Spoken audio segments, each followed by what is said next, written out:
Hi hello friends, ನಾನು ಅಂಬಿಕಾ. ತುಂಬ ಸುಲಭವಾಗಿ ಮತ್ತು 2 ನಿಮಿಷದಲ್ಲಿ ಮಾಡಬಹುದಾದ ಶಾವಿಗೆ ಉಪ್ಪಿಟ್ಟು ಯಾವ ರೀತಿ ಮಾಡೋದಂತ ನೋಡ್ಕೊಂಬರೋಣ. ಅದಕ್ಕಿಂತ ಮುಂಚೆ ಇದೇ ಮೊದಲ ಬಾರಿಗೆ ನನ್ನ ಚಾನಲನ್ನು ನೋಡ್ತಾ ಇದ್ದರೆ ಪ್ಲೀಸ್ ಲೈಕ್ ಮಾಡಿ, ಶೇರ್ ಮಾಡಿ, ಕಾಮೆಂಟ್ ಮಾಡಿ ಮತ್ತು ಸಬ್ಸ್ಕ್ರೈಬ್ ಮಾಡೋದು ಮಾತ್ರ ಮರಿಬೇಡಿ. ಬನ್ನಿ. ಮೊದಲಿಗೆ ಒಂದು ಪಾತ್ರೆಗೆ 4 ಟೇಬಲ್ ಸ್ಪೂನಷ್ಟು ಎಣ್ಣೆ ಹಾಕಿ, ನಂತರ ಸಾಸಿವೆ ಹಾಕಿ, ಸಾಸಿವೆ ಚಟಪಟ ಆದ ನಂತರ ಕರಿಬೇವನ್ನು ಸೇರಿಸಿ, ನಂತರ ಮೆಣಸಿನಕಾಯಿ ಮತ್ತು ಈರುಳ್ಳಿಯನ್ನು ಸೇರಿಸಿ ಚೆನ್ನಾಗಿ ಕುದಿಯಲು ಬಿಡಿ. ನಂತರ ಒಂದು ಟೊಮೊಟೊವನ್ನು ಸೇರಿಸಿ ಚೆನ್ನಾಗಿ ಮಿಕ್ಸ್ ಮಾಡಿ.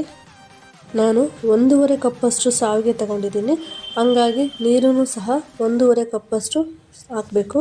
ನಂತರ ಅರ್ಧ ಟೇಬಲ್ ಸ್ಪೂನಷ್ಟು ಅರಿಶಿಣ ಪೌಡರು, ನಂತರ ಉಪ್ಪನ್ನು ಸೇರಿಸಿ ಚೆನ್ನಾಗಿ ಕುದಿಯಲು ಬಿಡಿ.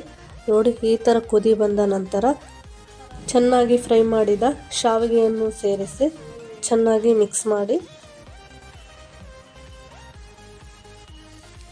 ನೋಡಿ ಹೇಗೆ ಬಂದಿದೆ ಅಂತ, ತುಂಬ ರುಚಿಯಾಗಿದೆ. ನಿಮಗೂ ಸಹ ತಿನ್ನಬೇಕು ಅನ್ನಿಸ್ತಾ ಇದೆನಾ? ನೀವು ಮನೆಯಲ್ಲಿ ಒಂದ್ಸಲ ಟ್ರೈ ಮಾಡಿ. ಹೇಗೆ ಬಂತಂತ ಪ್ಲೀಸ್ ಕಾಮೆಂಟಲ್ಲಿ ತಿಳಿಸಿ. ನಿಮಗೆ ಇಷ್ಟ ಆದರೆ ಪ್ಲೀಸ್ ಲೈಕ್ ಮಾಡಿ, ಶೇರ್ ಮಾಡಿ, ಕಾಮೆಂಟ್ ಮಾಡಿ ಮತ್ತು ಸಬ್ಸ್ಕ್ರೈಬ್ ಮಾಡೋದು ಮಾತ್ರ ಮರಿಬೇಡಿ. Thank you for watching.